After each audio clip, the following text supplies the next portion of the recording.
বন্ধুরা, জ্যোতিষশাস্ত্র মতে বুদ্ধ পূর্ণিমার দিন এমন কিছু টোটকা রয়েছে যা সঠিকভাবে পালন করতে পারলে জীবনে আসবে প্রচুর সুখ ও সমৃদ্ধি।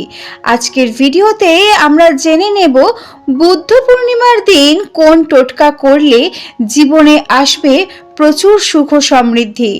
তবে মূল পর্বে যাওয়ার আগে সাবস্ক্রাইব করে আমাদের পাশে অবশ্যই থাকবেন।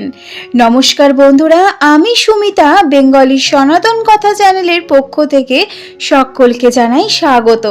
আশা করি রাধারানীর কৃপায় প্রত্যেকে ভালো আছেন, সুস্থ আছেন।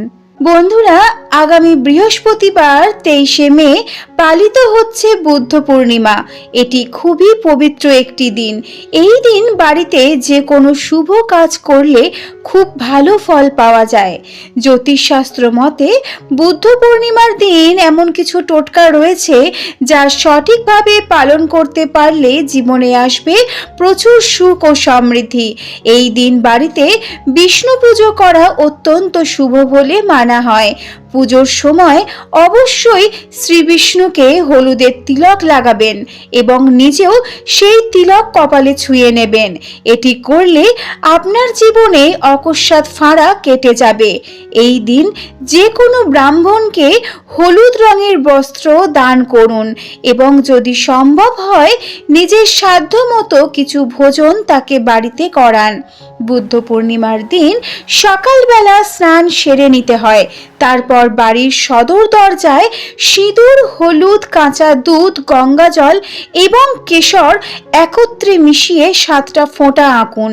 এটা সদর দরজার দুপাশেই করতে হবে এবং প্রতিটি ফোঁটা দেওয়ার সময় ওম নারায়ণায় নমঃ মন্ত্রটি উচ্চারণ করবেন। এই দিন কোনো মন্দির বা কোনো পুরোহিতকে গীতা দান করুন। এই দিন ভগবান শ্রীবিষ্ণুকে হলুদ ফুল, হলুদ মিষ্টি এবং হলুদ রঙের যে কোনো একটি ফল অর্পণ করতে পারলে তা আপনার পরিবারের জন্য ভীষণই মঙ্গল। বন্ধুরা, এই দিন বাড়িতে 5টি কিংবা 7টি শিশুকে তাদের পছন্দ মতো খাবার খাওয়ান। এই কার্য করার ফলে ভগবান বিষ্ণু ও মাতা লক্ষ্মী ভীষণই প্রসন্ন হন। এই দিন গঙ্গা জলের সঙ্গে হলুদ ও কেশর মিশিয়ে কলা গাছ, বট গাছ এবং অশ্বত্থ গাছের গোড়ায় ঢালুন। এটি করার ফলে ব্যক্তির অর্থভাগ্য সুদৃঢ় হয়। এই দিন নিজের মনের ইচ্ছা চন্দ্রদেবকে জানিয়ে সন্ধেবেলা তার উদ্দেশ্যে জলে সাদা চন্দন মিশিয়ে অর্পণ করুন।